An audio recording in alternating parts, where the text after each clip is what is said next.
nous avons hâte d'être au petit matin et de constater en effet que le tombeau est vide. Et on a tellement hâte d'être déjà dimanche qu'on prend le temps de s'y préparer.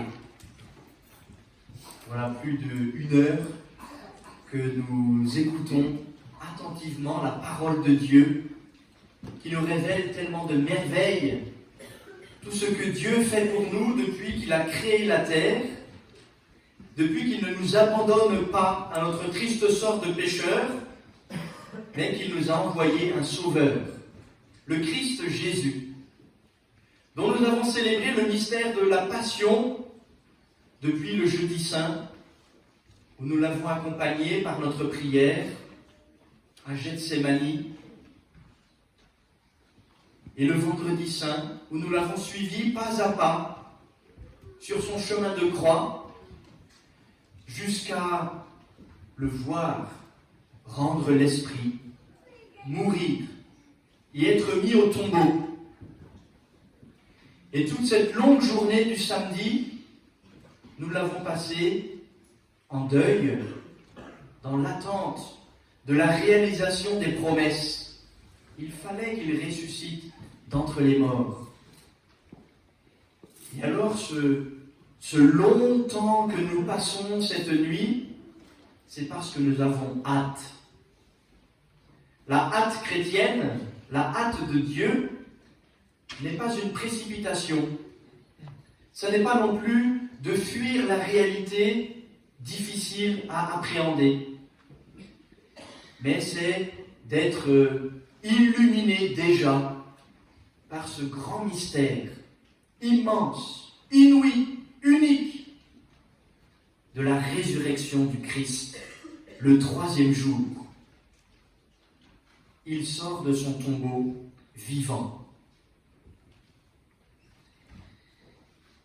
Il y a un petit indice qui nous fait sentir que cette nuit, il se passe en effet quelque chose de grand. C'est la présence de l'ange au moment où, au petit matin, les saintes femmes arrivent au tombeau, toutes interrogatives de la manière dont elles vont s'y prendre pour entrer et pouvoir embaumer le corps de leur Maître et Seigneur qui avait été enseveli hâtivement avant la préparation du grand sabbat. Cet ange, dans la Bible, si vous faites bien attention, nous le voyons souvent dans les moments particulièrement importants de l'intervention de Dieu dans l'histoire des hommes. Comme lorsque la Vierge Marie avait reçu cette annonce qu'elle serait la mère du Sauveur si elle acceptait la volonté de Dieu. C'est l'ange qui était venu lui dire. Et puis Joseph, à plusieurs reprises, dans la discrétion de son sommeil, avait reçu lui aussi la visite d'un ange qui lui disait comment le Seigneur voulait qu'il prenne soin de Marie et de l'enfant Jésus.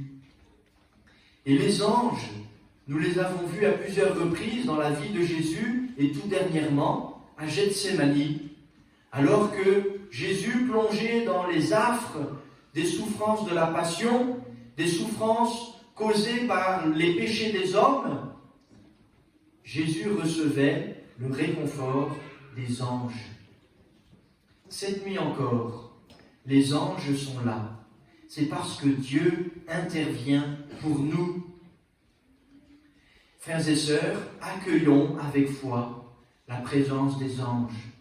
Quel trésor que le Seigneur nous fait d'être accompagnés par ces êtres célestes qui nous signifient que Dieu est là, que Dieu ne nous abandonne pas, que Dieu réalise ses promesses. Demandons une grâce de foi stupéfaite par la bonté de Dieu, par la grandeur de son œuvre, par la puissance de ce qu'il fait. Et alors, chers catéchumènes, je m'adresse particulièrement à vous. Vous avez même les honneurs de la presse ce soir, tellement vous êtes impressionnants. Non pas que vous soyez meilleurs que nous, mais vous êtes les témoins de la puissance de la grâce du Seigneur. Et nous voulons tous ensemble, et avec la France entière qui baptise ce soir plus de 7000 personnes, nous, adultes, demain il y aura 5000 adolescents, et on ne compte pas les enfants qui seront plus nombreux encore. Nous voulons avec vous nous émerveiller de la grâce du Seigneur. Merci de nous donner cette joie. Mais ne prenez pas la grosse tête. Vous êtes au début du chemin. Derrière vous, il y a beaucoup de vieux baptisés qui viennent de vivre 40 jours de carême. Vous aussi, mais vous n'étiez pas encore chrétien. Vous ne savez pas encore ce qu'est la grâce de grandir dans la foi avec la puissance des sacrements, spécialement le sacrement de la réconciliation. Ce que je veux dire, c'est que vous commencez. Aujourd'hui, ça n'est pas l'aboutissement de votre préparation, c'est l'inauguration de votre vie d'enfant de Dieu, qui est la vie éternelle. Tout à l'heure, quand vous allez être plongé dans les eaux vives du salut, vous allez naître à nouveau et naître à la vie éternelle. Et de la même manière que lorsque vous êtes né du sein de votre mère, vous avez dû grandir jour après jour, vous fortifier en vitalité, en liberté, au point qu'aujourd'hui, vous choisissez d'embrasser la foi chrétienne. De la même manière, la vie éternelle que vous recevez aujourd'hui doit grandir, se développer, se déployer, porter du fruit, être transmise. Autrement dit, il vous faut rester absolument, non seulement attaché à Jésus-Christ, mais attaché à son Église, qui est cette communauté de ses disciples dans laquelle se transmet sa parole, dans laquelle sont vécus ses sacrements, par laquelle nous cheminons, nous grandissons dans la vie éternelle. Et ce soir, vous avez quelques modèles particulièrement saints que l'Évangile nous donne. Je voudrais que nous les accueillions. D'abord, Marie-Madeleine. Vous aurez remarqué que ces trois modèles, ces trois femmes, souvent, les médias, puisqu'ils sont là, on peut le dire, ils nous enquiquinent souvent les médias, à caricaturer la foi chrétienne, à caricaturer les propos de tel ou tel, et à relayer faussement des mauvaises idées sur la foi chrétienne. Par exemple, la place de la femme. Pénible à la fin. Et bien là, figurez-vous, ces trois femmes, trois saintes femmes, qui sont un modèle particulièrement resplendissant de la croissance à la suite du Christ. Marie-Madeleine, c'était une prostituée, une femme de mauvaise vie, comme on dit. C'est celle qui le mieux a compris l'œuvre de Jésus. C'est elle qui en a vécu avec le plus de resplendissement intérieur, au point qu'elle est devenue celle qui allait annoncer aux apôtres que Jésus est vivant. C'est elle qui, la première, aura la visite de Jésus et recevra cette mission d'aller témoigner qu'il est vivant. Eh bien, Marie-Madeleine, elle était une pécheresse particulièrement rompue au péché, et elle est devenue une amoureuse de Jésus, apôtre des apôtres.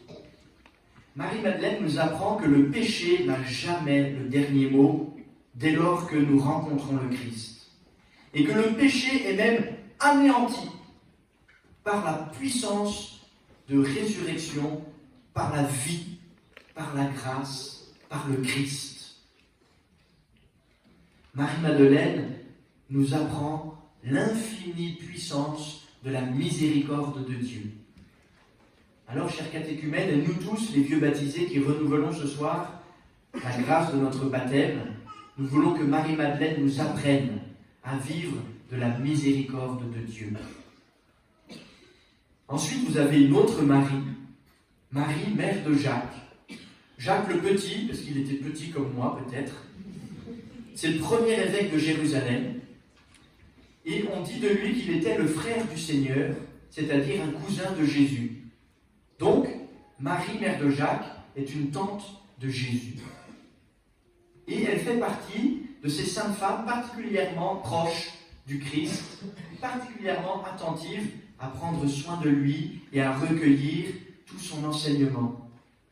D'une certaine manière, Marie, mère de Jacques, nous apprend la grâce de vivre la foi en famille. De vivre la foi en famille.